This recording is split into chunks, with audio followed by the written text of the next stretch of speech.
प्यारे विद्यार्थियों, आज हम फिर केशवदास जी के साथ हाजिर हैं। यानी रामचंद्रिका जो रीतिकाल का बहुत ही महत्वपूर्ण ग्रंथ, जिसके रचयिता आचार्य केशवदास, रीतिकाल के प्रवर्तक कवि और आचार्य कवि, जिनकी रचना को हम यहाँ पढ़ रहे हैं।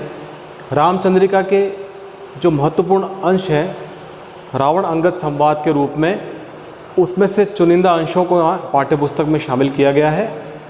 उसी चर्चा को हम आगे बढ़ाते हुए, जैसा कि देख रहे हैं आप, 11, 12, 13, 14 ये जो क्रमानुसार छंद हैं वो रावण और अंगद के संवाद की योजना को दर्शाते हैं।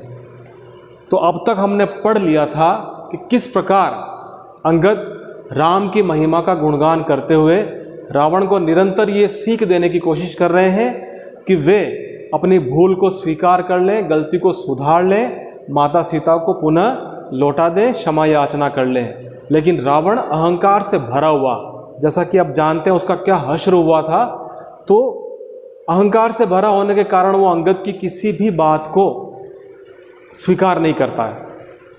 तो अंगद अपनी बात को निरंतर रखते हुए कहते हैं, सिंधु तरियो उनका बनरा, तुम पे धनुरेख गई न तरी। यानी कि उनका एक बानर, श्री राम का एक बानर यानी हनुमान जी, जिन्होंने सिंधु को तैर लिया, पार कर लिया, लेकिन जब तुम सीता का हरण करने गए थे छल पूर्वक, उस समय तुमसे लक्ष्मण रेखा यानी कि धनुष की एक रेखा भी पार नहीं की गई थी, जिस कारण तुमने सीता को बाहर बुलाकर उनका अपहरण किया था। बांधो ही बांधत सो न बन्यो, उत बारीदी बांधी के बाट करी। तुमने हर संभव प्रयास कर लिए, लेकिन उस बानर को तुम बांध नहीं सके। जैसा कि हम जानते हैं कि उन्होंने स्वयं अपने आप को बंधवाया था, तो बांध नहीं सके। उन्होंने पूरे समुद्र को बांध करके रास्ता तैयार कर दिया है। तुम किससे मुकाबला कर रहे हो? श्री रघुनाथ प्रताप की बात तुम्हें 10 कंठ न जानी पड़ी। श्री रघुनाथ का जो प्रताप है इतना विशाल है कि तुम 10 कंठों से भी अगर प्रयास करो तो उस पर पार नहीं पा सकते हो, उनके ज्ञान को प्राप्त नहीं कर सकते हो, उनके स्वरूप को नहीं पहचान सकते हो। तेलनी तूलनी पूंछ जरी न जरी, जरी लंक जराई जरी। तुमने उनके वानर की पूंछ में जो रुई लपेट करके आग लगाने की कोशिश की, उसका तो बाल भी बांका नहीं हुआ, उल्टे तुम्हारी लंका ही जल करके खाक हो गई थी। तो तुम किससे मुकाबला करने जा रहे हो? तो जब अंगद रावण को इस तरह की बात कहते हैं तो रावण तिलमिला जाता है। वह अपनी कूटनीति से ऐसी चाल चलने की कोशिश करता है कि इस अंगद से तो बातों में मैं जीत नहीं पा रहा हूँ, किसी छल के द्वारा, कपट के द्वारा मैं इसको अपनी बातों में बहला फुसलाकर अपनी तरफ मिलाता हूँ। तो ऐसी बात सोच करके रावण कहता है, नील सुखेन हनु उनके नल और सबे कपि पुंज तिहारे, 8 दिशा बलि दे अपनु पदु ले पितु जा लगी मारे।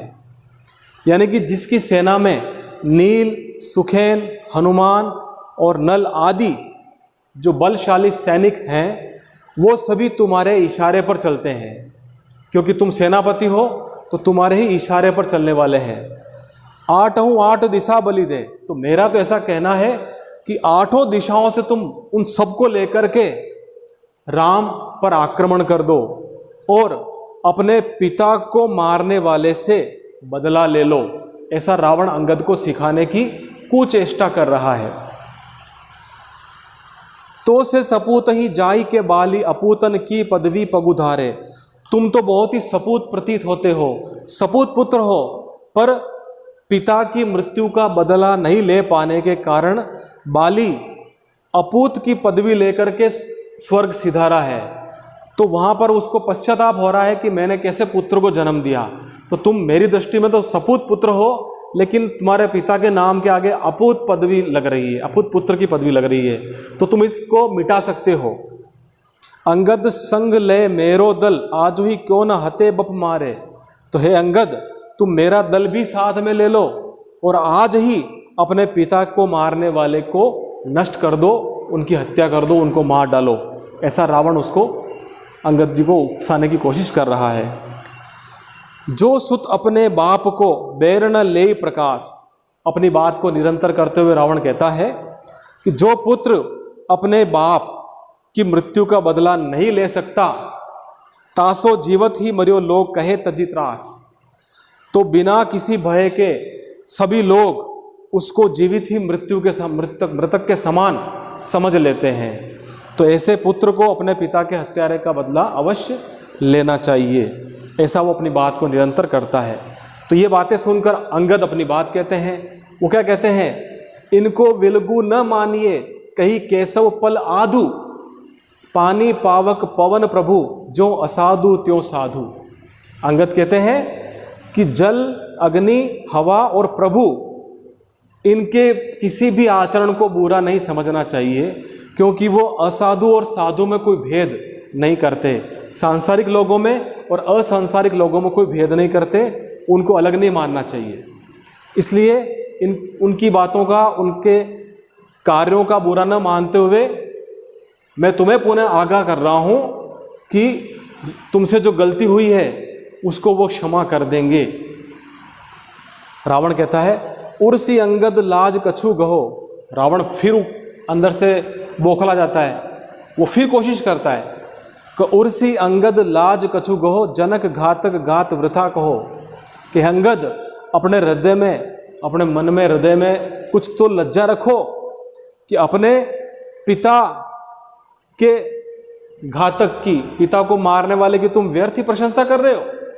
अपने हृदय में कुछ लज्जा रखो। सहित लक्ष्मण राम ही संगरो, सकल वानर राज तुम्हें करो। मैं तो कहता हूं लक्ष्मण सहित राम का संहार कर दो और संपूर्ण वानर सेना पर तुम अकेले राज करो, ऐसी मैं सलाह देता हूं। तो कुल मिलाकर रावण पुनः अंगद को इस प्रकार से उकसाने की चेष्टा कर रहा है, लेकिन अंगद की बातों से वो तिलमिला भी रहा है। आखिरकार नतीजा क्या होता है आप लोग जानते हैं। लेकिन इस संवाद योजना के माध्यम से आचार्य केशवदास ने किस सुंदरता के साथ दोनों की संवाद को गति प्रदान की है, जो रामचंद्रिका का एक बहुत ही महत्वपूर्ण हिस्सा है। भाषा की बात करते हैं। जैसा कि पहले भी चर्चा कर चुके हैं कि रीतिकाल की भाषा काव्य भाषा ब्रज भाषा रही है, और केशवदास जी पढ़े लिखे विद्वान थे, तो उनकी भाषा में थोड़ी संस्कृत निष्ठता और क्लिष्टता भी आती है। लेकिन भाव योजना की दृष्टि से स्पष्ट हो जाता है कि वो अपनी कथा को किस प्रकार आगे बढ़ा रहे हैं। तो इन छंदों से आपको स्पष्ट हो गया होगा कि किस प्रकार रावण और अंगद के मध्य वार्तालाप होता है। शेष का अध्ययन हम अगली कक्षा में करेंगे। धन्यवाद।